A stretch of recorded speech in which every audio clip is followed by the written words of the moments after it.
Robert is a writer, journalist, and cynic. His most recent novel, The Red Seven, was called Rich in Vivid Imagery, Quirky Characterizations, and No Holds Barred Violence and Mayhem by Shotgun Logic. Some of his essays have been featured in Jackson Free Press, Victoria Advocate, and Fatherly.com. He's a regular contributor to the Austin American Statesman and has also been on NPR. He lives in Austin and likes ice cream and koalas. Please welcome Robert.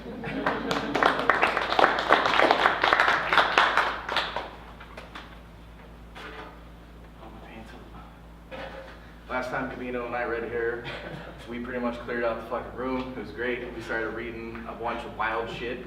I read about a guy getting fucked in a goat mask.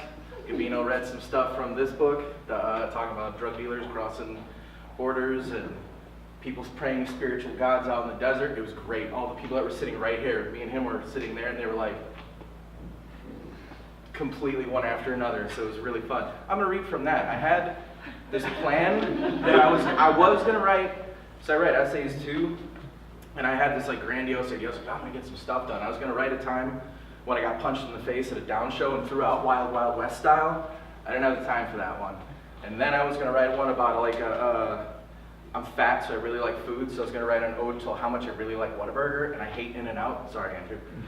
But I was gonna write about that. He's from California. He loves that shit. But yeah, so I didn't get a chance to do that. So I'm gonna read from the book with the goat mask. These are two scenes from it. They're not quite that one, but we'll see how these go. So bear with me, because these will probably be NC-17. Surprise!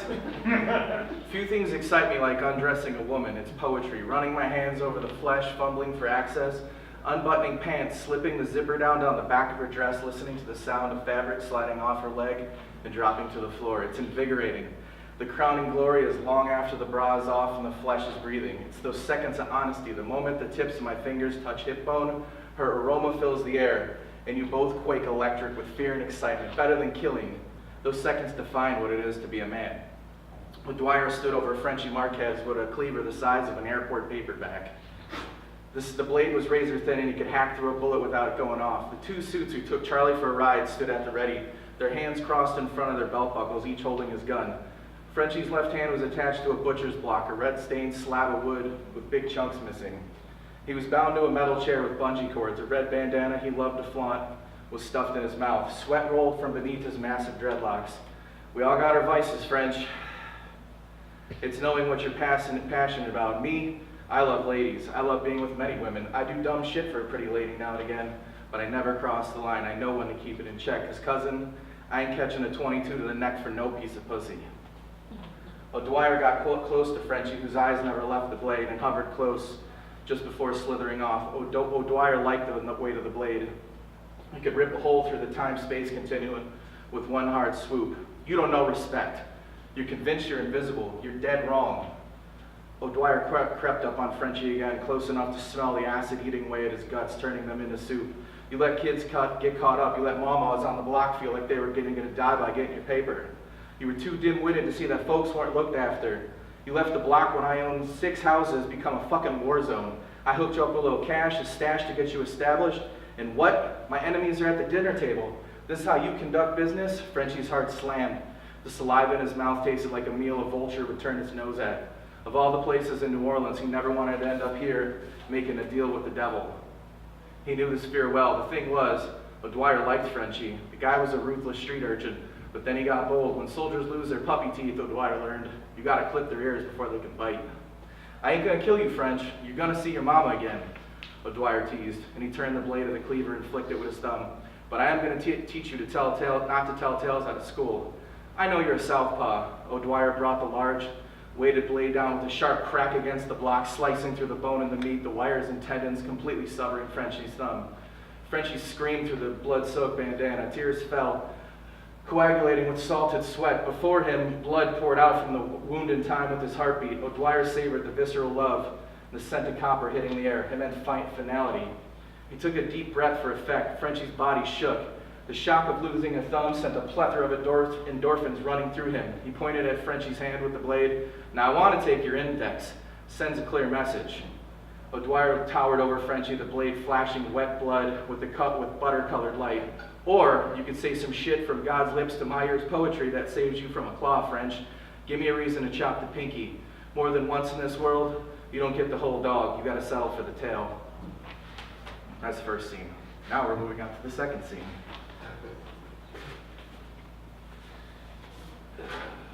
So this book is set in New Orleans. I used to live in New Orleans, where I moved here from, so a lot of my shit's based there. So this is total gangster New Orleans shit where people do a lot of fucked up things. If you've ever been there, I am not exaggerating. Charlie didn't leave his house. He didn't drink a Celebration I'm Alive beer. He ate everything out of the cabinets and fridge. He never answered texts, didn't take work calls. He didn't turn on a record, figuring the sound of the walls reverberating would give him away. He slept, read, and considered himself lucky. After 3 days, he finally felt safe enough to creep out into the world. He owed Donna. Charlie filled her in on recent developments. Donna told him that her security door guy was acting flaky. Word on the street, the guy was back on the horse, and the shit was wrecking his whole world. She needed Charlie to help her out for the weekend until she found a suitable replacement. And that's how Charlie ended up behind the bar when O'Dwyer's boy rolled in. He swallowed hard and tried not to come off scared. Their eyes met, and his comic book reading friend held his hand out for Charlie to shake. The guy's demeanor seemed less menacing. He didn't come off like he'd been hunting Charlie down, ready to blow him away. What do you say, Chuck? Girl's gotta pay rent. Here I am, at your service. I didn't know you worked here. I thought you did the whole dead body thing. Owed a friend, she's bartending. I'm barback / door guy, I guess. What I am right now is watching the bar while she grabs food at Angeli down the block. I can pour shots and open beers, but I ain't much of a bartender. We got off on the wrong foot dealing with that thing back there. Name's Arthur, you're Charlie, we're all good. Charlie knew he still emitted a nervous vibe. It was as if he stamped it. It was stamped across his forehead. A few days ago, Arthur could have 86'd him. Now Arthur's eyes got serious as he leaned in with his hands flat on the bar, leaning close. I got words you need to hear. We came close to having a situation, but now we're copacetic. I ain't here to clip you. Little birdie told me to be slinging a few drinks, and I says to myself, let's stop in for a cold one before I go out of my mind on narcotics and alcohol. I figured I'd pop in and let your mind rest easy. If I wanted you dead, I would do it at your front door. By the time I leave here, I'll be in no shape to shoot you. Grab me a beer and 2 shots of Jameson. Let's do them. Charlie and Arthur got to taking shots and chatting. Arthur liked his whiskey and bought several rounds. Charlie told Arthur about bailing on a potential sex situation because the woman had 6 cats. Arthur took a drink from his bottle and sighed. Man, oh shit, this is the fucking goat story. Well, we're gonna hear the goat story again. I didn't think I printed that. You guys are in for a treat. This is what freaked a whole bunch of people out. Man, I ain't into that shit. This is totally by accident, by the way. I go to this fucking party. I'm up here in a bougie part of town, fancy ass folks who ain't got no part of being around. All these high and mighty motherfuckers who collect and donate rent checks causes around town. You feel me? Charlie bowed his head. I feel you. Okay, we're about to dive in. Tell the fucking story. He leaned up against the bar and grabbed his beer. Here I am, common hoodlum amongst the streets on a full-on fuckfest. Shit is off the chain. Piles of blow. Counter is full of top-shelf liquor. Joints are rolled and there's a rainbow of pills. The good pills, too.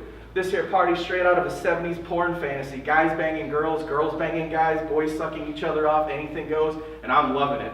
I roll over to the counter and pull a big-ass line of Coke off, and I make myself a cocktail. Arthur paused to look around, sniffed a little like a coked-up pimp, and he adjusted his shoulders in his suit jacket and continued. I watched these cats slap skins for a few minutes, real intense. One grabbing another's face and biting his ears and his lips the whole 9. One of the boys had a big-ass pecker. He was beating it up. My mouth was watering. Right there in the family room against the couch of the whole goddamn knot of body parts and people's mouths was fucking awesome.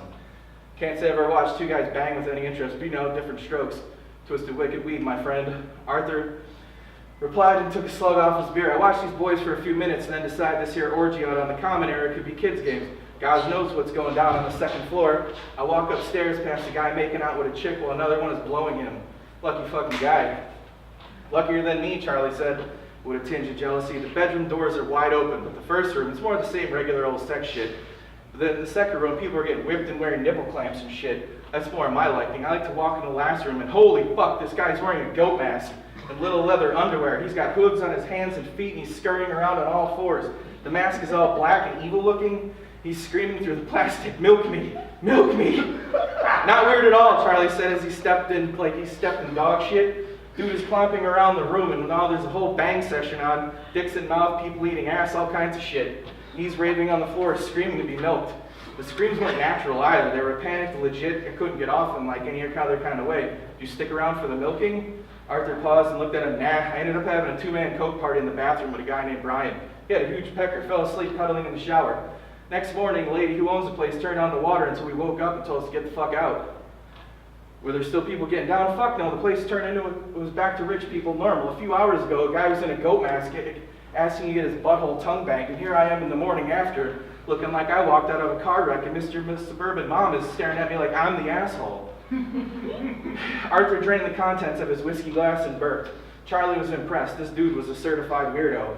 Around midnight, a pair of Jinx's cronies pulled up at the stools and began to try to stare Charlie down. Each carried a particular road warrior look.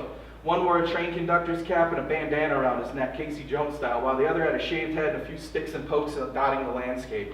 He even had a set of black flag bars under his right eye. They sat 2 seats away from Arthur, who was well into his night of heavy drinking. Charlie let bygones be bygones and walked over to them. And what'll you gentlemen be having this evening? PBR and 2 shots of whiskey, mate. One of these clowns was an Aussie. As far as Charlie was concerned, it was downright cute. I'm not going to pretend to do an Australian accent because it'll be fucking awful. So it's going to be in English. Excellent choices, sir. I appreciate a finer palate. Charlie moved off to pour the shots and open the beers. He received a few crumpled dollars as payment when he served them up, with no tip, of course. The guy in the train cap was eyeballing. Charlie knew the gun was under the bar, as well as a Louisville Slugger, but he didn't plan on bringing one off or firing off shots. He had his pocket knife in his hip pocket, and Donna was back at this point and chatting away with an old friend at the other end of the bar, lost in drink. Hey, mate, the guy in the Aussie cap called out. Charlie walked over and stood on the defense, ready to brawl should this koala fucker want us to walk over and climb the pine. Sup? You're a right cunt for sticking a gun in my mate's doodle, man. He was just trying to get paid, and you have to go all John Wayne, you feel big, cowboy? He's still alive, no harm, no foul, Charlie replied. If you try your machismo shit on me, I'll snatch that gun out of your mitts and shove it straight up the clacker. Charlie noticed Arthur wasn't looking dead on, but kept an eye on the situation through the haze of his drink. With a show of his palms in the air, Charlie took the high road. Enjoy your drinks as he walked down to the end of the bar, checking on Donna. Arthur, in between, said he made it back to the pair, and the train guy popped off. Hey, gun dick a cunt, I need a refill. That piss you call beer goes down easy. Charlie's voice dropped a tone. He wasn't about playing this game all night. He survived an organized crime hit. He wasn't about to box with an idiot with the Southern Cross tattooed on his neck. $3 and I'll have a brand new one for you. Call me cunt again and I'll clean your fucking clock. You got no right to act like an asshole. Arthur listened to the exchange in amusement. Charlie turned to him and said, I offered his buddy easy money. I gotta set him straight. No one lost any limbs or dignity, and now this ball bag is trying to make it a thing. Arthur took a long sip of his drink, stared at the 2 gutter punks for a second. He took another long, outlandish swallow, and without breaking contact with the Aussie, said, You can take him, Chuck. They're just playing tough guys. Ain't got the stones. And he burped as an exclamation point. You love this, don't you? You're a magnet to excitement, Chuckles. It's like watching a teenager learn how to drive or a baby deer stand up. I'm about to make the jump to light speed, and I don't want your domestic dispute fucking up my vibe. Arthur began to move his head as if he'd been swinging to a jazz tune inside. Then he smiled and took a sip from his glass. The gutter punk lifted his beer to take a sip, as if the whole nation was ridiculous. Taking the piss, mate. Don't be sensitive. I'm just tugging your balls. And then slid $3 at Charlie and waited for his bottle of PBR. As Charlie popped the top and slid it across the bar to him, they made eye contact for a second. As Charlie moved down the bar again, the conductor took a massive swig of his beer and yelled, Up the bum, no babies, mate, and spit a mouthful of beer at Charlie's back, soaking his back in hair. Charlie spun on his heels, grabbing the knife out of his pocket, flicking the blade open and driving it down into the conductor's right hand. The man screamed for dear life as Charlie's knife is lodged in the wood below. His friend looked at the blood pooling below his hand and bolted to the door. The customers inside were aghast at the violence, but nobody moved. Ain't tough now that you got a knife sticking out of your hand, huh?